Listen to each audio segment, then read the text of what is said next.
Welcome everyone to this session on advanced technologies and trends making production efficient for manufacturing in India. I'm very happy and excited to be here. I extend my warm welcome to our distinguished panelists, Kamal Bali, MD Volvo Group in India, Sanjeev Sharma, MD and CEO ABB India and South Asia, Alok Nanda, CTO GE South Asia and GE GITC India, and Suvojoy Sengupta, partner at McKinsey Company. Thanks very much everyone for taking out your time and for being with us today for sharing your views on the technology theme with the industry. Let me begin with to set a quick frame for our discussions today. There is a growing emphasis on supply chain realignment by companies globally, and there is also a critical need for India to reduce its import dependencies. Are the two of the key triggers that we believe are there behind the government's renewed focus on manufacturing. And in that light, it is imperative to also mention that it has been beset by problems of low productivity and availability of cheaper imports substitutes. The sector of share in India's GDP has remained range-bound since the last 2 decades. However, despite the apparent stagnancy, renowned companies from around the world have remained bullish on tremendous potential of India's manufacturing ecosystem. Going forward, while India has the opportunity to further cement its position as an attractive destination for companies looking to rebalance their manufacturing capabilities, we believe that the country needs to wholeheartedly embrace the Industry 4.0 or the intelligent networking of machines and processes for manufacturing industry to seize this opportunity. With this brief context, allow me to start the discussion with our esteemed panelists to have a fuller picture on how, by embracing usage of AI, IoT, and modern control systems, this problem of low productivity can be dealt with, and also the role the government can play in incentivizing companies and leveraging greater tech in India's advanced manufacturing excellence journey. Kamal, let me come to you first. While on one hand, the ensuing global trade dynamics continue to expose the supply chain vulnerabilities, countries like India are focusing efforts towards reducing import dependency, and India specifically has launched the Atmanirbhar Bharat program. How is the auto industry coping up with fostering localization at a time when the government reforms are also encouraging Indian companies to expand their manufacturing footprint, both in the country and also globally? Thank you, Neeraj, and that's a good question, and thank you for having me on this panel. Neeraj, as you know, exports has been an integral part of automotive sector in India, but probably limited in certain segments, small and medium-sized cars and certain products of typical in the typical band. But if you look at some of the players in India now, we are already supporting close to 1,000 crores of component exports through our suppliers out of India, because I think without getting scale, because exports provides you scale, and that is actually contingent upon all manufacturing companies to really to embrace exports in a big way. And we have also very glad to say on as part of Volvo, we have made India the global duty engine hub for the entire world. So we produce all close to 50,000, 60,000 engines, Euro 6 engines in India, and we supply to the entire world from India. So I think that's the second piece. I think the key point which you have actually mentioned here is there are still many segments of the industry where the demand is very low, and therefore localization becomes a challenge.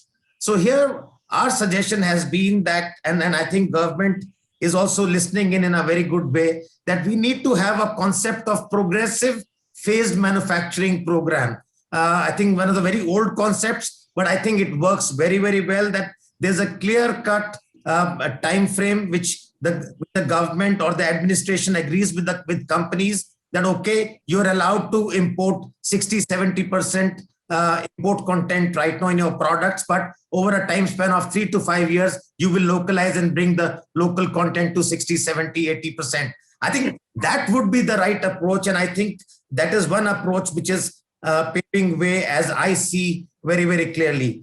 The second is that the government initiatives on ease of doing business, cost of doing business are already in the right direction, but many more reforms are required on custom duty rationalization, on GST rates rationalization, which government in this budget has promised that they will sit together with industry bodies, and over the next 3 to 4 months, they will look at all these duty lists custom duty lists and all, and bring it and review and rationalize by 1st October 2021.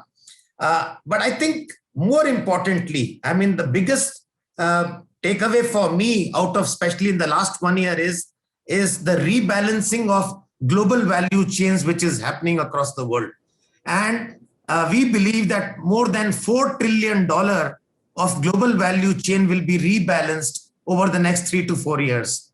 And I think this could be India's manufacturing moment, because today, if you look at 2018 data, just one country, China, accounts for 30% of entire global manufacturing output, and India contributes just about 3%. And post-pandemic, there is very, very clear indications that about roughly $4 to $4.5 trillion of this $15 trillion global manufacturing economy will be rebalanced. And this could obviously go to Mexico, Vietnam, India. Of course, there are many, many players who are vying for this pie. To my mind, this is India's manufacturing moment.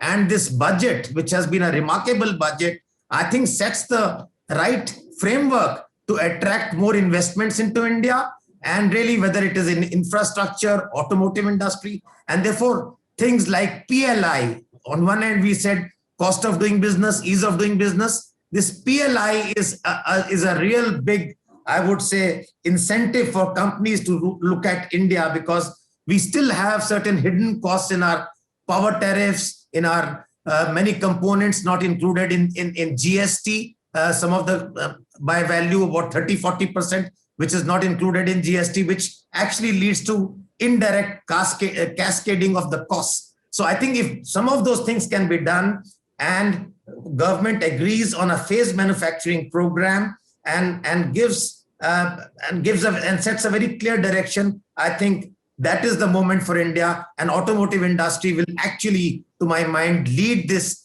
phase, being almost 45% of total manufacturing in India. I think automotive industry could actually set the pace and pace for manufacturing, making India a manufacturing powerhouse. I will stop there. I have a couple of other points, but I will keep them for later. Yeah. So thanks very much, Kamal, for that. Suvojoy, if I may come to you for this, Kamal brought out some interesting points that that there is 3 or 4 areas to look at in terms of a phased manufacturing program. He did spoke about EODB and also PLI supportive as to this exercise, and also there are some hidden aspects also from a cost point of view, which he mentioned around that almost 30 to 45% items are not included as part of GST currently and are adding to the cost. And if I just add to that, there has always been a talk about low productivity, the fact that we have availability of cheaper import substitutes. There are inefficiencies as well in our infra system. Our logistics cost has always been compared with the the likes of what Kamal brought out in terms of Vietnam and Thailand, countries which are smaller than us, but they have been able to establish themselves and export hubs around it. So given these challenges, how do you see the industry trending over the next 12 to 18 months? If you were to paint a bit of a picture for us in terms of the crucial areas the government should focus on as well to realize this goal of, and if I borrow from Kamal, the phased manufacturing program the country should undertake. Thank you very much, Neeraj, and thanks for inviting me to the panel. I think about a few months ago, my colleague Rajat Dhawan and I had published an article on this, and where we looked at and very much agree with Kamal that this is the moment for manufacturing in India, and over the next 10 years, 8 to 10 years, there's a huge opportunity, not just to increase the size of the manufacturing activity, but also increase what we call the gross value add, or the GVA of it. And we had looked at a little bit of benchmarking across different sectors and different value chains with different countries. And there are a lot of disparities even between India and some of the Southeast Asian countries. So just as an example, in food processing, India's average GVA is about 11 to 13%, whereas a country like Indonesia is in the 30s. Or in textiles, India is about 18% and Bangladesh is 25 to 27%. So we don't need to look into mature economies, but even in emerging economies in Southeast Asia, there are gaps in many of these sectors where the gross value added in India can be increased. So not just do more, but do differently. That was our overall conclusion out of that. And there are a couple of important drivers for that. One is, of course, the reason why this is a bit of a vicious cycle, that productivity is low because of a number of reasons. The level of adoption of Industry 4.0, IoT, analytics, machine learning, etc., is still quite low. And part of the reason we see is that in many of the manufacturing sectors, the small and medium enterprises form the backbone of these sectors. And for some of them, I think awareness of these technologies is not quite there. Even if they are there, probably they don't have the scale or the ability to invest into these technologies. As a result, then the return on capital goes down. And we looked at that also in some of the sectors where the return on capital is way below the weighted average cost of capital in these sectors in India. So our conclusion was that while the ease of doing business type of initiatives and interventions are important, but they take a long time to kind of fructify. So what's required is more of an end-to-end view or across a few of these value chains. And I think some of the value chains are well represented even in this group, like capital goods and automotive, where there's a huge opportunity, both in terms of tapping into the domestic manufacture as well as for exports. And we see that the increasing the productivity is an important lever to do that. And that, of course, with companies like GE and ABB with their global footprint and technologies, they're able to do this very well. But the same kind of awareness and ability to adapt these solutions in the SME sector is where urgent attention is probably required. And there, I think, a couple of ideas where what the government can do. I think we have a good, strong technology industry backbone. So the solutions are here, and these solutions are being developed for global companies out of India. So it's not like we don't have access to these solutions. But where the government can do something, for example, is a type of digital competency centers. So we have helped set up something like that. McKinsey has worked with government of Singapore to set up a digital capability center where some of these solutions are demonstrated and showcased, where companies can see them, connect with other companies, solution providers in the background. So government can do something like that, play a catalytic role. We also think there's a need for a national manufacturing technology mission, which can bring some of these technologies in an accelerated way to the Indian companies. Excellent. Thanks very much, Suvojoy, for that. And then you did name the ABB and GE, and we have both representation at us from this panel point of view. So Alok, if I may come to you, Suvojoy did mention around the challenge that there is while we are doing R&D in India, but there is for some of the global companies, but there is proliferation of that, and also in terms of users of that, maybe because of awareness or limited capabilities. You did mention around that. Would you give us your perspective in terms of that what are the few things which the government can do in terms of the areas around the R&D benefits, concessions, and incentives, so that the company which are driving some of the global innovation agenda that gets furthered on from an India perspective? Yeah, thanks, Neeraj, and thanks for inviting me for this panel. So R&D, research is very close to my heart, and I see it being done globally. And when I look at India and how research is done in India and compare it with how research is done all around the world, there is one very crucial difference, and which makes our companies in India non-competitive when it comes to research as compared to companies all around the world. And I'll tell you why I say that and why I believe that. So any company has invests in R&D, and Indian companies do it a lot better now than what we used to do a decade ago.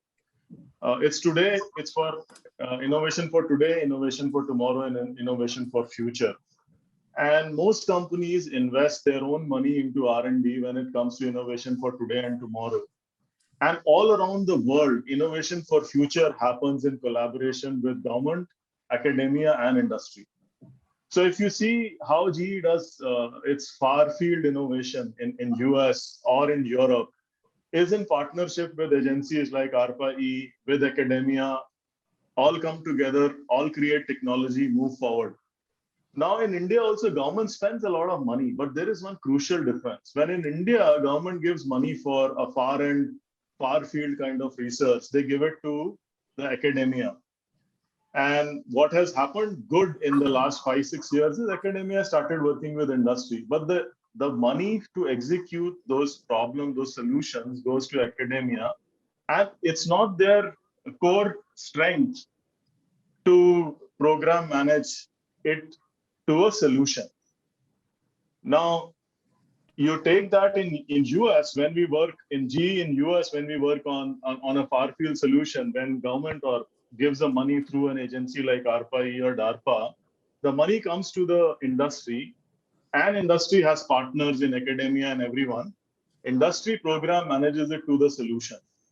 And so you see the development of technology, the solutions come much more in an aggressive manner.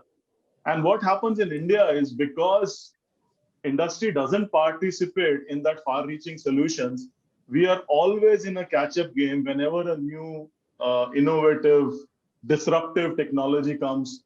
And then it's too late to invest because then you rather grow inorganically rather than growing organically. So I think if we really want to change the paradigm of innovative work in India or research work in India, we need to adopt some of the methods which are so successful around the world. I'm not asking for government to spend more money. They spend quite a bit of money. It's pretty good actually if you see how DST does or some of the other government agencies does. They need to trust the industry a lot more and make them partners and actually leaders in doing research and development. And that will change the game in India, and we will no longer be always in a catch-up game in a disruptive technology world. And we will be the leaders because there is no problem with either talent or infrastructure. Our talent only goes to US and and Europe and does all that innovation, but it is not able to do it because innovation requires a little bit of that capital support, and it can't happen with industries putting their revenue and their profits into a far field research. It's not done anywhere in the world, and to expect it to happen in India, I think it's we are making our companies non-competitive for long-term research by not addressing this big gap that we have. So Sanjeev, if I may come to you, Alok raised certain points with respect to the fact that that the funding is not an issue, but in terms of the fact that there is a kind of a already established method and process which is followed overseas, and he did allude to that in terms of the government to industry and then to academia around it. And if I just see some of the numbers around it, so we see that almost 0.6% of GDP is what India is today spending on the R&D aspect of it. When you contrast this with China with 2% plus, when you contrast with South Korea, it's almost 5%. Likewise for Israel as well. There when to that 4 to 5% of GDP is what they're spending. Of course, India size of the GDP is also different, but from your perspective, how do you see that more contribution coming in, and then in the government has in this budget also given about 50,000 crore rupees to set for the National Research Foundation as well. There. So if you were to look at it from an industry perspective, what would be your views on this area? Thank you, Eat India. Thank you, Neeraj, for inviting me on this panel. I think very good points made by all the panelists as well as Alok. From the R&D perspective, I think let's look at it what we have before we look at it what we don't have. Yeah? What we really have today is a country which has fairly good number of problem statements to be solved, right? So we have a fairly large number of problem statements to be solved for serving the citizens of this country. So that's something which is very rich, assortment available. Secondly, if you really look into large companies like ABB, GE, and many others, they have very large R&D centers based out of India. And we do research on the global problem statements on behalf of the global product managers, right? So it means you can say we have the talent in-house, which really knows how to carry out the research on different activities. Now is the question of whether we require very significant participation from the government to catalyze it. I think as and when happens, I think we should welcome it. But till then, I think uh, the kind of environment we have in this country, I think entrepreneurs, they can put their capital in it, because once you solve the large problem statements, I think there's a big, huge market to be tapped in.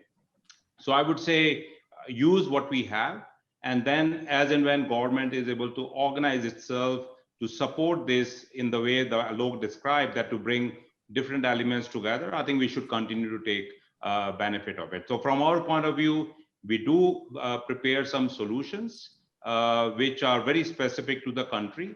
We take those problem statements, we put it into the R&D setup within the country, just like, for example, solar pumps, wherein a villager or a farmer has a difficulty buying the diesel, right?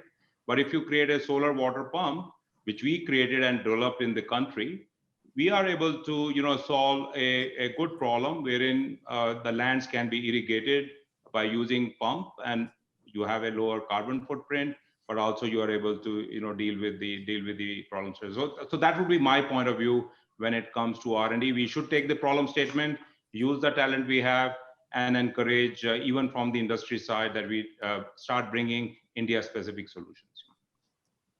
Great.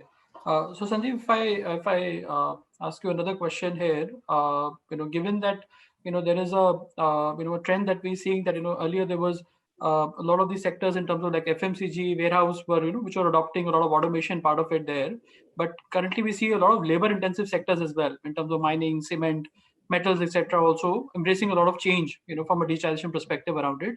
So when you look at the industrial automation in general, do you see that that is getting much more broad based now? And in terms of emerging areas, how do you see the demand going forward in the industry? So we have different types of industrial automation. So one is the process industries, like say refineries, petrochemical plants, cement plants, a pulp and paper plant, steel plants. So there, I believe the usage of industrial automation is quite good. Now, what they are doing at the next level is they are IoTizing their assets, and they are also adding digital layers on it so that they can get more productivity out of their assets. So that's one layer of process automation, industrial automation. The second part is the shop floor automation, wherein you do the manufacturing of the goods. And there we see a good trend now, emerging trend of using a lot of robotics to make sure that we have things that can be manufactured at a scale, and also with a lot of precision, as well as you can change the batches much more quickly. I think that's another one. And the third level is the machine automation, wherein the OEMs, they are making their machines almost like they're digital ready, so that whichever plant it goes into, it's a plug and play, and a lot of data can come out of different elements of that machine, so that the reliability, availability, maintainability, and serviceability of those equipment, when they are part of the large industry, it becomes much easier, and more productivity can be extracted. And last but not the least, the digitalization is a common theme among all these three industrial types I mentioned, wherein providing the solution at the top layer on top of these installations, you will find that more productivity can be extracted. And quite frankly, in India, we have best-in-class examples of large-scale industrial automation implementation. Like, for example, the largest refinery in the world is in India, and it is really automated to its teeth. And they continue to automate both on the electrical side as well as process side. The largest paint manufacturer in the country has a very short conversion of raw materials to cash, even better than many global leaders in that particular area, purely because a lot of automation has gone into it. Automotive industry uses a lot of robotics. And now we see in the FMCG area, in the area of electronics manufacturing, a lot of penetration of robotics is coming. And also in the electric vehicles, like say yesterday only we announced for for Ola, that we are partnering with them to set up a very world scale scooter manufacturing facility in the country where a lot of robotics will be used. And we also know, and I'm not at the liberty to talk about it, but we have a customer who has already starting a very large manufacturing, electronics manufacturing, which will be mostly export led, connecting with what Kamal was talking about earlier, that not only for the domestic demand, now some kind of a demand and the manufacturing is moving to the country. And I believe these are the catalytical projects. Once they get implemented in 6 months, 1 year, 1.5 years, I think that encourages other players also to start rolling into the country, because Vietnam didn't happen overnight. It took some time before people found their confidence. And I believe with these critical projects and critical scale projects that we do it well. I believe, we will get quite a bit of confidence back into the country's manufacturing intent, capability, and the local ecosystem to support it. Absolutely, Kamal. Yeah, Neeraj, I just wanted to just come back and come to support Alok's point on creation of IPs and R&D in India. I just want to very, very quickly share an example on what he spoke about, the partnership between government, academia, and industry, which we in Swedish lingo will call it a triple helix approach. So this is something which we have taken off in the last 1 year by forming something called CITES, which is Sweden India Transport Innovation and Safety Platform, where 14 different players from India and Sweden, from government agencies, from academia, and from industry have come together to solve some of the burning issues on transport safety and innovation. And this is working very well. And therefore, there are agencies, government agencies like Venova from Sweden and DST from India, who are going to support this entire platform. So this is a complete platform which is going to work across the various dimensions, whether it is the problem statement, the competency to solve those problems, and to commercialize and scale up all of this. So this is just to confirm what Alok said. And I think this could be the way forward to create those IPs in India and to give a fillip to R&D. That's a short point there. No, sure. Thanks much for that, Kamal. And Sanjeev did mention around the electric vehicles part of it as well. So I was wanting to get your views as well on that. And you brought about the cost part of it as well. That currently there is a lot of concern in terms of the high cost of the EV components, which is making the industry less competitive as well there. And in terms of new technology implementation, so while Sanjeev Suvojoy did mention around the fact that there is, with industrial automation, there is productivity which is coming in. There would be some amount of benefits on the cost as well. What would be your view on driving cost optimization in your industry? And also in terms of government has done several things, but what are the 2-3 more things which the government can do to make this sector truly attractive? Yeah, so Neeraj, just to start with the important point that unfortunately the discussions on electric vehicles in India seem to have really superseded the discussions on sustainable mobility.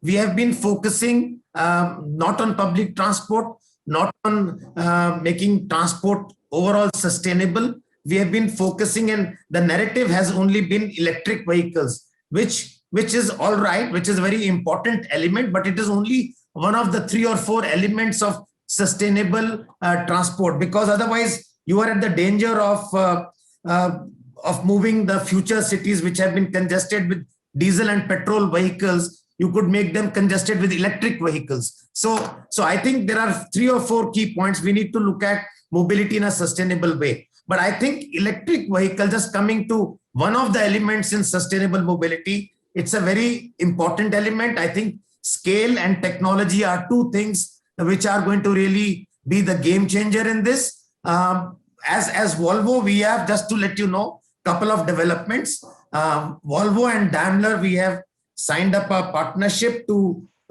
focus on hydrogen fuel cell electric vehicles. So Daimler, which is our competitor, and Volvo are working together for heavy commercial vehicles to bring in hydrogen fuel cell technology.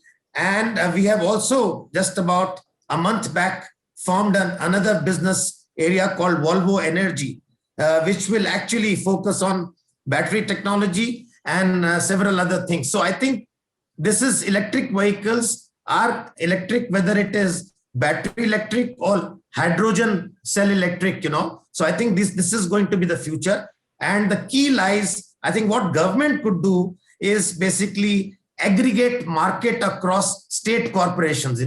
I think this is what industry needs is scale, so that we can invest, industry can invest more. So if all the 27 state governments, state transport corporations can club their requirements under a central banner, I think it will give everybody the visibility. Hey guys, this is the market. Now put your money there. I think that's something. Our market is highly fragmented. I think that is something we need to see. Other is look at the payback that is with respect to adoption of public transport in city versus reduction in congestion, increased safety, reduced emissions, reduced infrastructure development, the total life cycle cost or the social impact cost. Many times we are just looking at the initial cost of a particular solution, and that is why many technologies get pushed back, because the initial cost is much larger than the cost available for the alternatives right now, whereas the life cycle cost or the social impact cost could be better. So I think that's the second piece. And I think also when it comes to public transport like buses and trucks, I think these sectors must get infrastructure status. Unfortunately, buses and trucks fall under the luxury category of GST at 28%, whereas I think these are the minimalistic thing. They should not be taxed more than 12% GST. I mean, I think that these are some of the supports if government can provide to sustainable transport methodology. I think it will be a great thing. And just the second point on this, just to let you know, I mean, overall, not in terms of just electric vehicles, but if I come back to manufacturing, there are a number of shifts happening, which I think my friend Sanjeev has already spoken about. And in fact, that is his area of competence. But I think consumer experiences, mass customization, Internet of Things, 3D printing, additive manufacturing, reshoring of manufacturing, new regulations and compliances, and sustainable. I think sustainability in everything which you do, I think these are going to be the real future narratives, because I was speaking to you about exporting 1,000 crore worth of components from tier 2 and tier 3 suppliers in India so now they are going to face challenge, because if they cannot certify how much carbon footprint, if they do not measure the carbon footprint which they are creating, or how carbon neutral they are over time, 3 to 4 years down the line, we will face a huge problem. So sustainability is going to become a very important element and narrative in future manufacturing. So whatever you do has to be environmentally friendly, socially inclusive, economically efficient, and morally ethical. So I think unless you tick those 4 boxes, manufacturing is going to face another challenge. So I would like to just add this bit to what I said earlier. Thank you. Well, thanks, Kamal. A long list, for requirements perspective. And if I go to Suvojoy, on this, Suvojoy, in your article that you written also, you have talked about, creation of a mechanism where we've got incentivization done for time-bound localization to happen around it. And you did allude to it in the earlier conversation around it. I think if we and just now Kamal mentioned about socially inclusive, sustainable, low carbon footprint value chains around it, and these are all requiring a lot more investment to go in as well, and require perhaps initial funding to come in through as well. Give us some thoughts in terms of how viability gap funding could help in this particular area, and are there any financial reforms that are needed as well from the government to act as more enabler in this perspective? I think that's a great point. And Sanjeev had mentioned earlier about these catalytic projects, right? So what is the role of government, or earlier what the public sector entities used to do, and now more government is where there is risk and where the business model is not proven, this kind of funding for catalytic projects is something that actually helps de-risk and reduce the risk. And once the risk is reduced to an acceptable level, private capital can come in, right? So there are many such areas. Hydrogen is a great example where right now, everyone is very excited about it, but people think it's a 5 to 7 years out. Is there a way that the government can come in and say that, look, let's take a stretch of highway, 300-400 kilometer stretch of highway, and we will actually invest in creating the hydrogen infrastructure around it, right? And put 100-200 trucks running on hydrogen, and that creates a lot of confidence for investors to come in and bring in the capital. If you see what happened on the solar side, and we all know the story, at one time it was 15 or 17 rupees, and the role of the solar mission and SECI, etc. At that time, they didn't take a move towards subsidizing solar. There was some of it in the beginning, but systematically the risk was reduced. The quality of the PPAs increased. The solar park kind of approach was taken. So we have done this before. So I think this is one approach that the government then says in these slightly more, what I call Horizon 2 type of areas, where there's a risk of India losing the bus and other countries getting ahead. Government stepping in a meaningful way and investing to create these kind of lighthouse catalytic projects, which increases the confidence. So I think that is one. Second, I think if you, I'm glad Kamal mentioned about sustainability, where this is not this is not a cost to business. This is a huge opportunity to business. You see the kind of investment that the European Union green stimulus package, 750 billion euros that they have announced. It opens up a huge set of opportunities for companies based in emerging markets to tap into that, to build products and services for those, which will eventually come to India. Maybe in a few years' time, the business model will be there. So here, there's a role that the government can do to say that if Indian companies are trying to build manufacturing capabilities to serve that market, is there a fund that can be set up into this to help facilitate investments ahead of time? And finally, there is a role for what we call patient capital. So sovereign wealth funds, pension funds, who are not looking for a 3-year return on this investment, but are really looking to use their capital to achieve certain slightly longer term goals. That could be decarbonization, that could be social upliftment of people from poverty.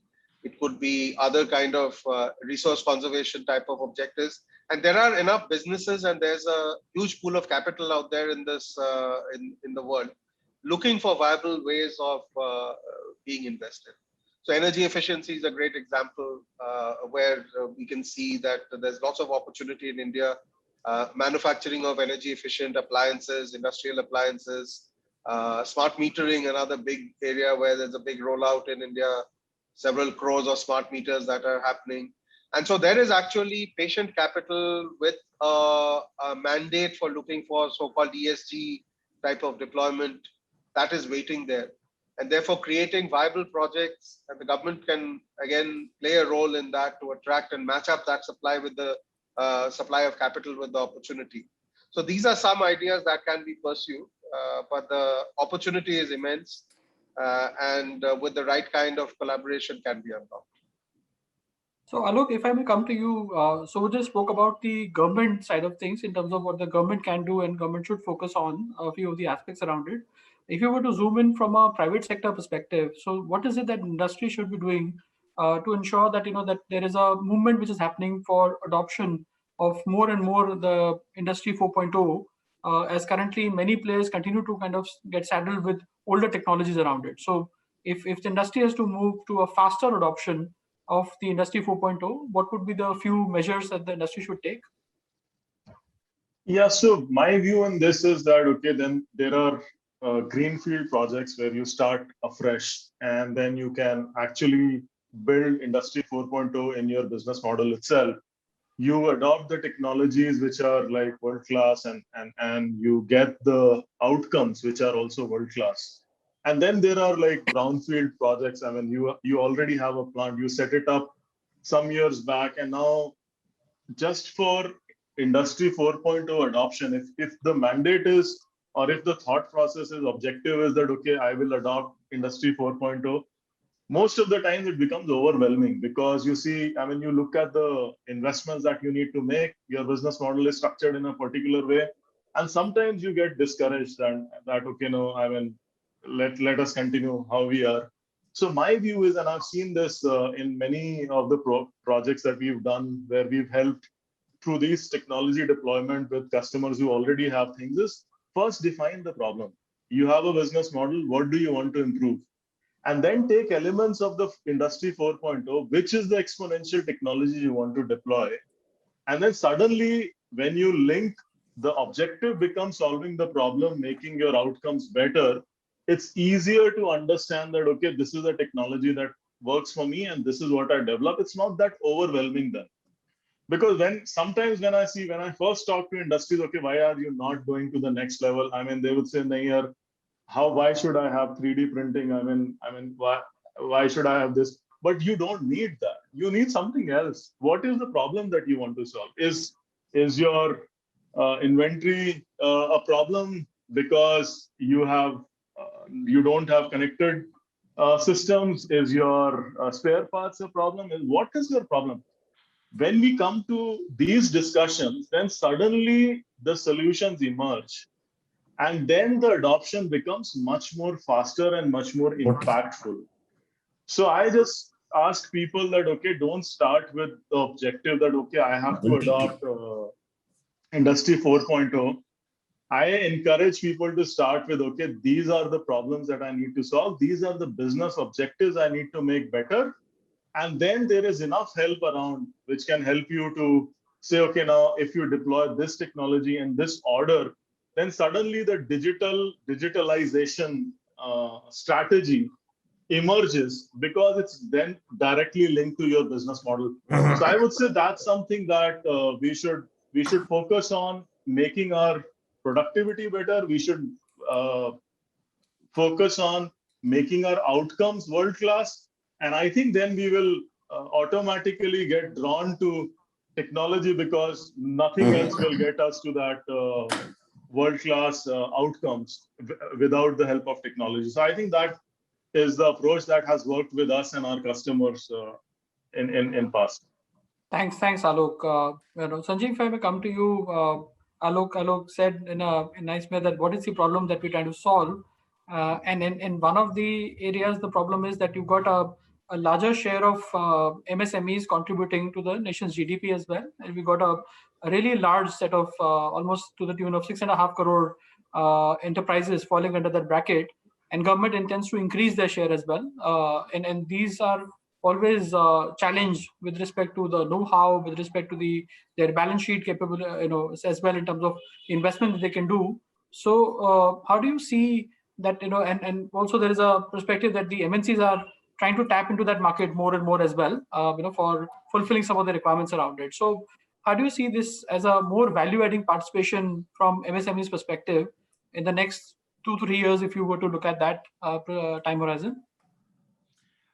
So I can speak out of my experience that the MSME participation in the value chain is absolutely critical.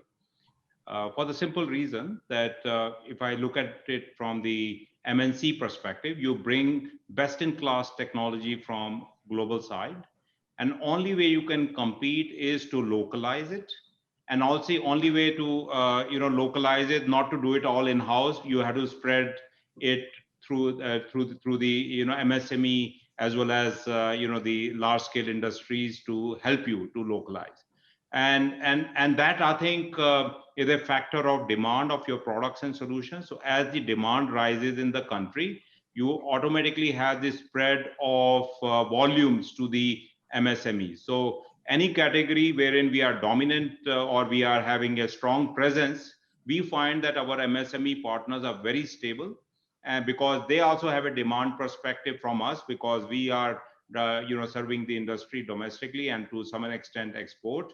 and then they are able to attract capital into their shop floors to make them more productive. I think that's how the cycle works.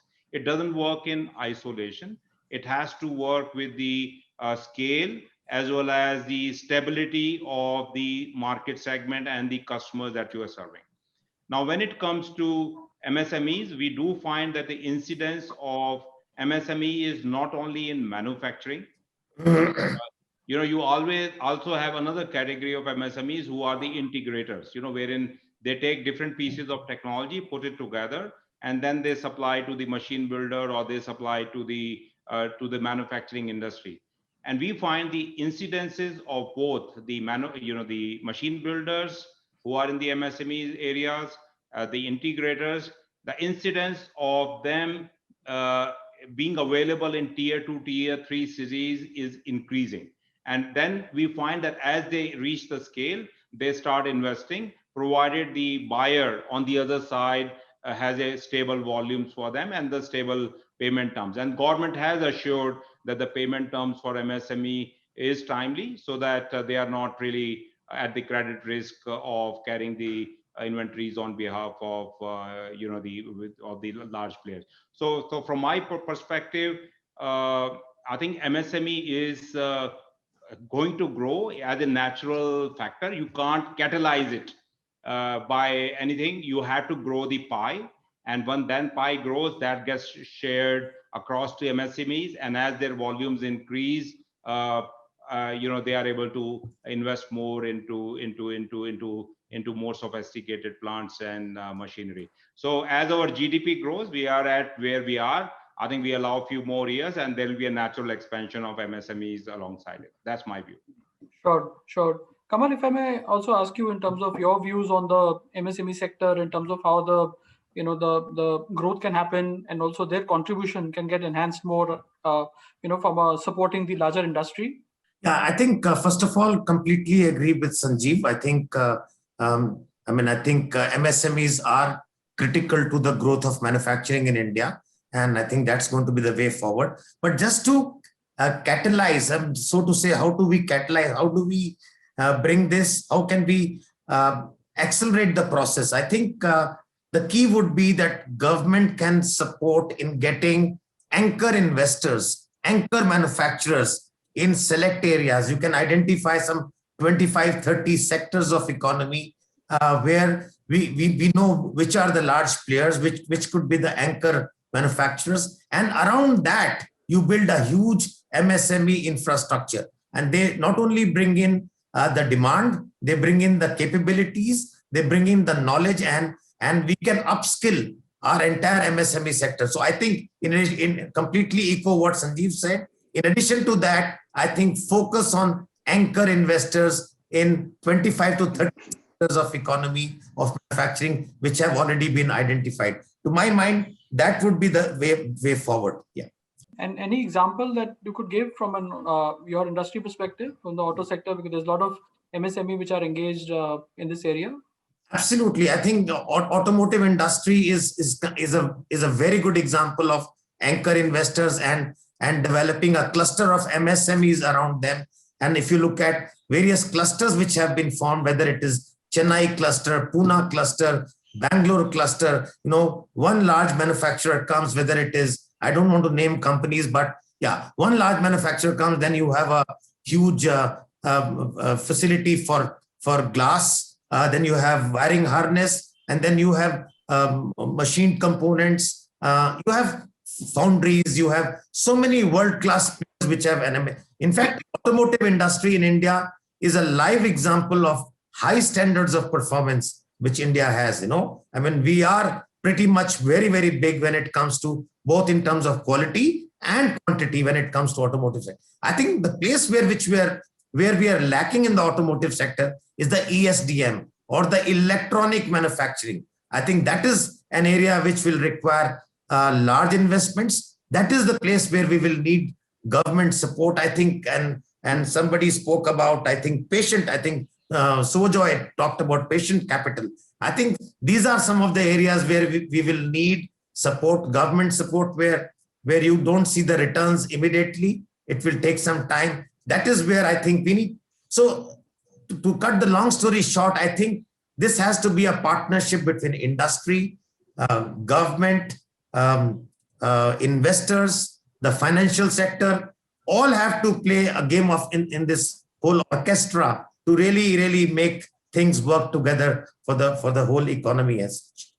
If I may complement Kamal's statement with an example, from the industry I come from, it's quite an easy process. If the government looks into the import list, what we import as an input to the industry, there are many categories we import and we don't have any local ecosystem. So give you an example, power electronics, for example. Power electronics goes into solar, inverter manufacturing. It goes into EV charging solution. It goes into the energy saving solution. But now what happens is the government can put risk capital there, as Sujoy mentioned, create a industry. So what you're doing is in one place, you are replacing a large import bill.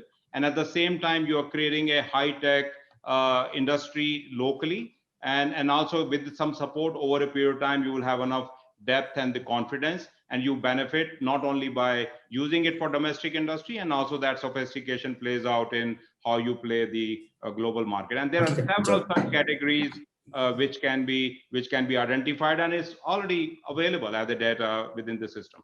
This will have a huge multiplier effect. I mean, once that this investment will likely pay for itself for several years and probably decades to come back. Yeah. Sure.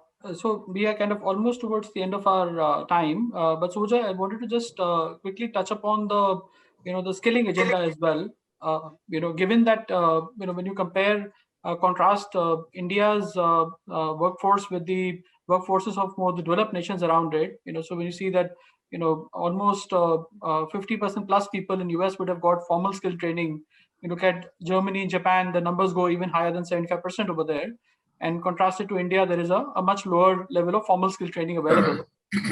What would be your thoughts in terms of, as we move towards this more IoT, AI, use of more technology intensive parts of it, from a reskilling perspective and from skilling efforts also, how does the government and academia should come together along with industry to make this a revolution?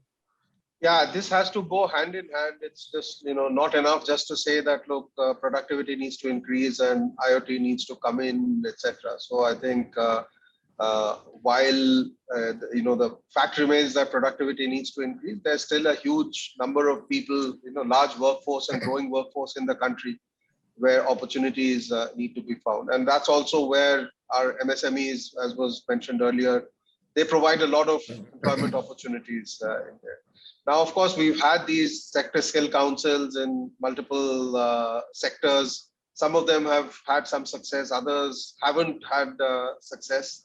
Our research into this area also indicates that the one difference is in some of the other countries, there is an uplift in the wage levels after skilling, right? That a person goes through certification, goes to a skill program, and then he or she sees an uplift in their wage levels. And that has not necessarily happened in India, that there's still enough of a demand for unskilled or low skilled labor, and there's a supply of unskilled and low skilled labor as well. Then somebody who is like an experienced welder or an electrician, they would say that, look, why would I invest a certain amount of money to go and get a skilling if my wages are not increasing? So for the manufacturing sector, therefore, it ties back to increased quality, increased productivity, and recognition of the skills. So the mechanisms are again there. I think the programs are all there. It is then tying it back to say that we make it worthwhile for the skilling part. So it doesn't just remain an input metric to say how many people have been upskilled, but actually then it's translating into the higher quality content of the jobs and eventually higher wage levels as well. I think that is the gap that I don't have an answer how to solve for it, but I think here's where the bigger companies also need to take a lead to provide that. I think many companies are doing a lot in terms of investing into skilling programs. So again, supply is not an issue. I think one more point I just wanted to add on the MSME side before I close. I think our discussions with major MSMEs Two areas where there's still a gap. One is their ability to access technologies. And of course, MSMEs are not in a position to do R&D like the big companies. So it's largely through partnerships, and where there could be other MSMEs or larger companies with interesting technologies in Europe or Southeast Asia. They find it difficult to access technologies, get into joint ventures or technology transfer type of agreements. And the other area is to access export markets, because they say that we have a good product and we may be able to sell out. So we just don't know how. We just don't know. We can't set up an office in other countries. And this is again two areas where government can help. And there are good examples from Germany and Italy and Japan, where the MSME sector with a very focused kind of program to open up these two areas has really flourished. And this is something we can look at to help really, again, catalyze the growth in the MSME sector. Thanks, Suvojoy, for that. Alok, if I come quickly to you in terms of your views on the MSME sector, as well as the related point to that we spoke about that how government could support some of the reskilling efforts around it. Is there also a requirement that there is some changes which are required to be done in terms of the standards which have been laid out by the government as well, which require revision, and that would kind of catalyze some of this movement to happen?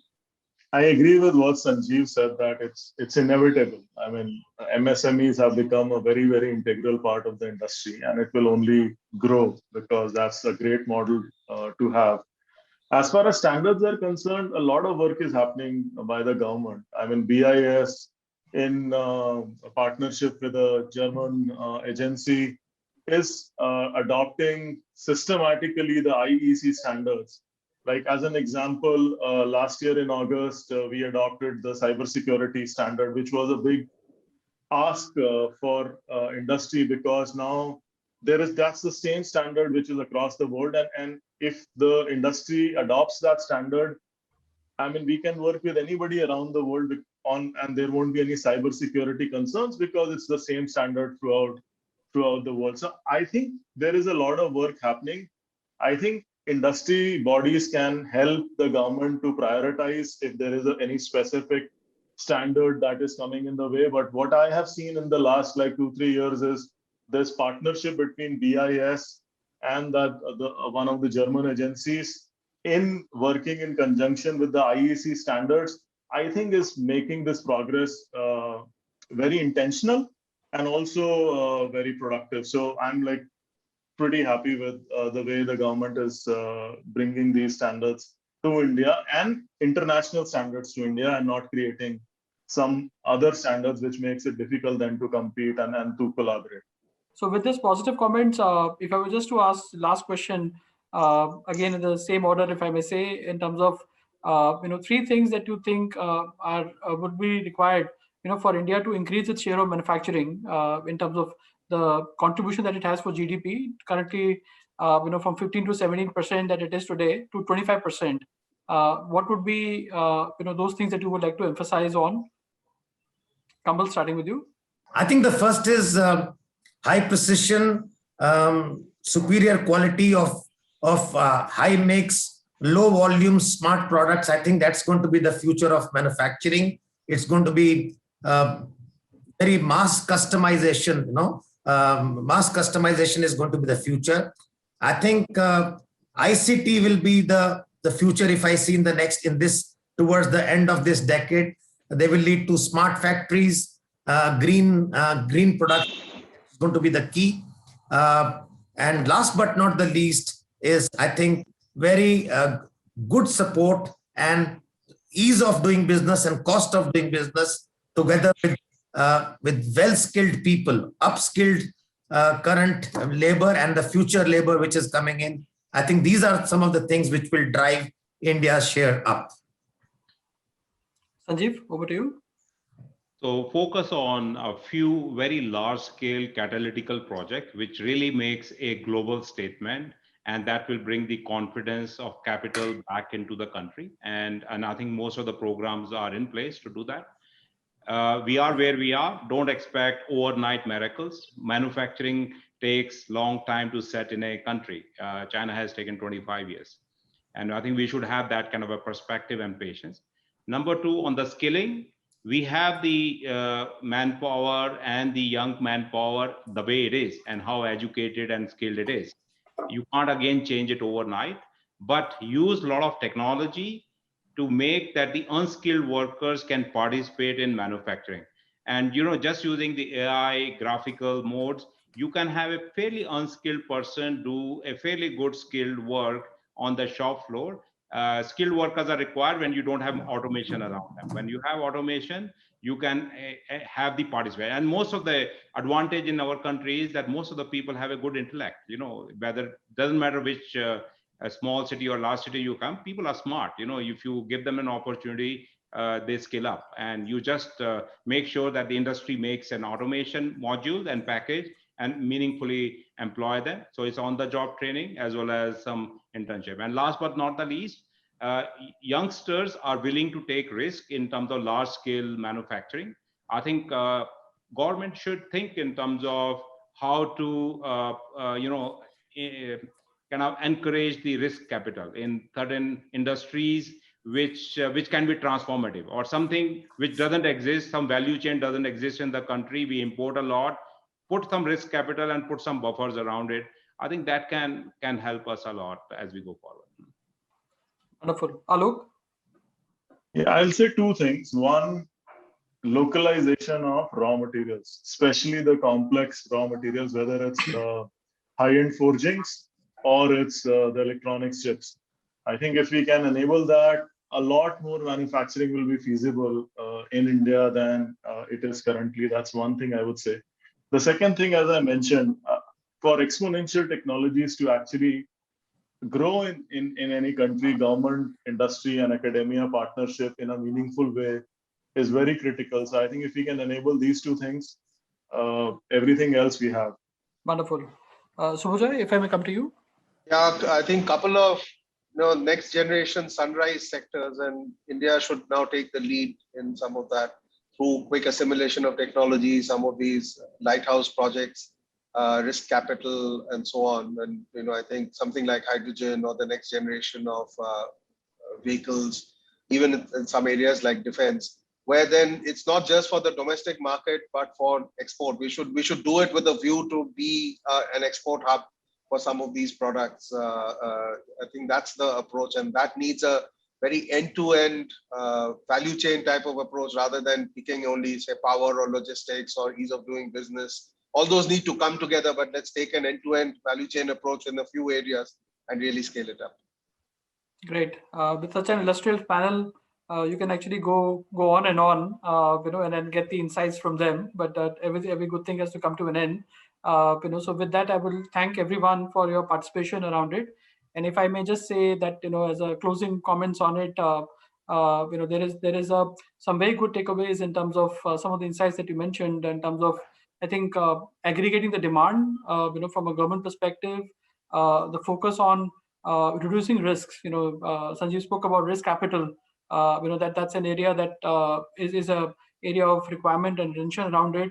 The patient capital spoken about as well by Suvojoy. I think that also clearly comes in around it. And Alok did specify quite clearly from an MSCB point of view and also from an R&D perspective that we do have people. We do need those efforts to kind of continue around it. There.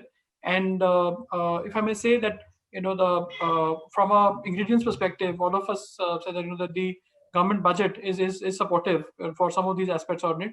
On the manufacturing side, we'll see how the story pans out, but it's not an overnight story. So we would look forward to that manufacturing moment getting really leveraged, by the government and by the industry and academia together, by the stronger partnership coming around that.